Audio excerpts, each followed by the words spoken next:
remarks prepared, the first portion of which I have found out are somewhat repetitive of the remarks that you've already had in the class. So I'm going to run over them very quickly. And not only are they a little repetitive, you must understand that there is no conspiracy. You have to believe that, and you have only my word for it. But I hope you'll take it. Because when John asked me to come and say a few things to this seminar and participate in your discussion, I tried to imagine how my initial thinking of this seminar would go. Why put these three writers together? What's the point? So I came up with a list of things in my mind about them, and to my part pleasure and part disturbance, I discovered that they are almost identical to some of the points that John mentioned this morning. So you all know I walked in with this morning and didn't use my word processors to produce it. So let me go through those very quickly and then stop and maybe have a little landing place and have a little discussion, and then I'll launch into a couple other remarks, a little bit more particularly about Lincoln. And then I wanted to take a look near the end at the House Divided speech, which I think you haven't discussed yet, but which is obviously on your list. Well, one of the ways I tried to get a framework around the seminar was to say, what are the characteristics of these writers? Well, it seems to me they're moralists, or as we might say today, they're ethicists. But I'd add that they're practical moralists, or they're what we would call applied ethicists. But yet they're not what we today would call professional ethicists. You know, ethics has had a huge boom in learning in universities recently, and we have legal ethicists and medical ethicists and you name it. And the number of courses given in universities in ethics in the last decade or two, and the number of professional associations of ethicists has exploded in the United States. It started primarily with medical ethics, but it's everywhere now. And I think it won't be too long before we'll have academic ethicists, that is to say, ethicists who are expert in questions of ethics in the academy. But it seems to me Johnson and Lincoln and Churchill suspect that line of reasoning in many ways. They're not comfortable with it, nor I think perhaps would they be comfortable with it today. Nor are they greatly interested in ethical theories of an abstract type. For example, John Rawls, who's had great influence. Harvard University Press has sold more copies of the Theory of Justice than any other book. But I think that we're dealing with a somewhat different kind of animal here. We're dealing with a kind of practical, applied judgment.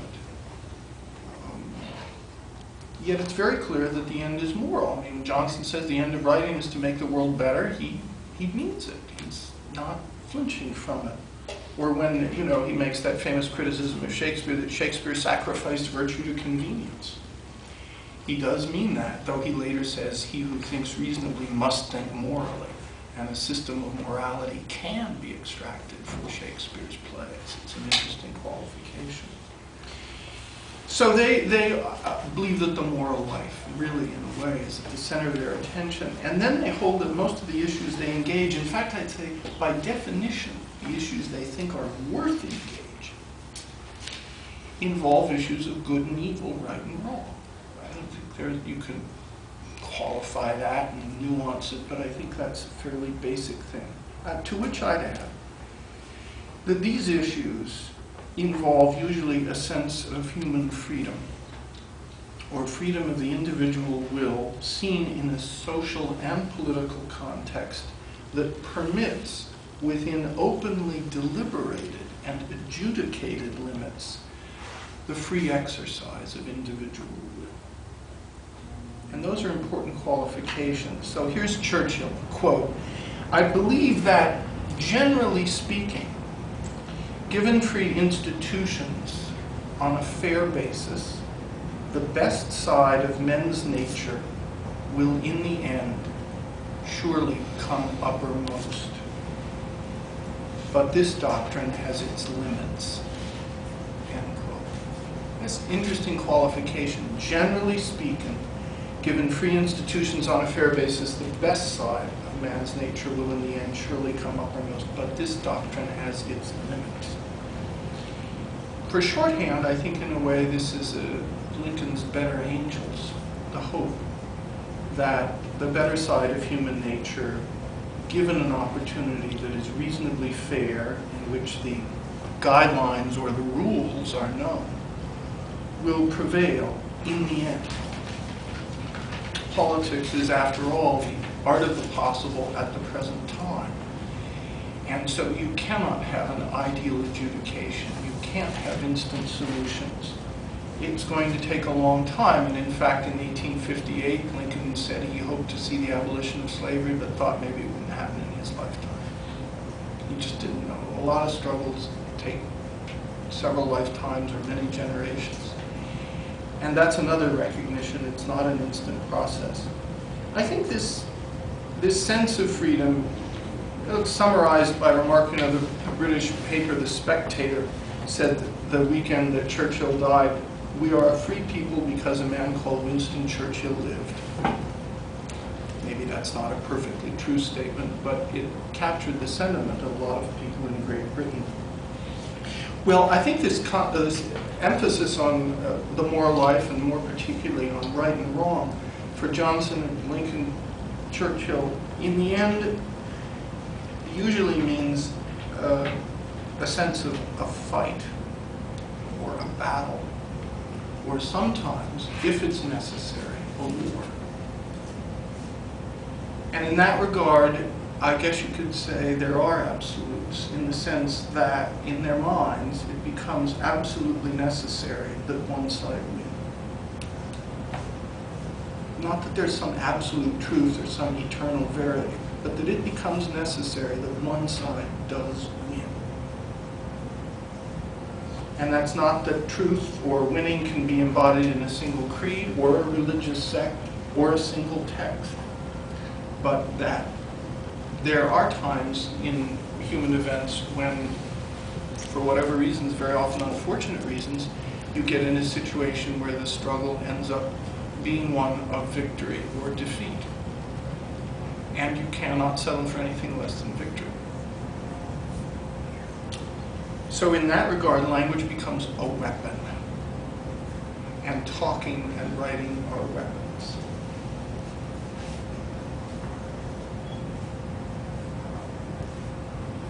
Churchill said, and we'll come back to this, I'll come back to it in a few minutes, interesting remark, Churchill said, "It is good to be honest, but it is better to be right." Come back to that. I mean, it's good to be honest, but it is better to be right. This has to do with the whole question of honesty and truth-telling in government, which is very difficult kind of question. Well, talking and writing are weapons. Edward R. Murrow says that Churchill mobilized the English language and sent it into battle. In other words, it does make a difference. What is said, we all know, in a public and a political situation. The words that are used and the way that they're handled can move people to action or not. It can make them believe certain things that lead to actions or not. And it helps explain what Johnson called talking for victory, even as an exercise, or Lincoln's love of debate and delight as a lawyer in winning or in figuring out strategies of debate to win. And it goes all the way down to Churchill's statement about the Second World War, "We shall never surrender." There is a force and absolute quality of these statements which I think infuses a lot of the prose of these three writers at certain times. And there is also in them a spirit of being at certain points willing to confront in a way that's somewhat uncomfortable. I think we actually see that a little in the letter to Robert Allen. However you characterize the letter, it is in some regard a confrontational letter. Especially since apparently Allen was in town when Lincoln wasn't, right? This fellow breezes in and Lincoln comes back and sees that things have been said about him. In other words, facing the enemy or the potential enemy and saying what the enemy doesn't want you to say, what they're hoping you will not say. I don't know if you ever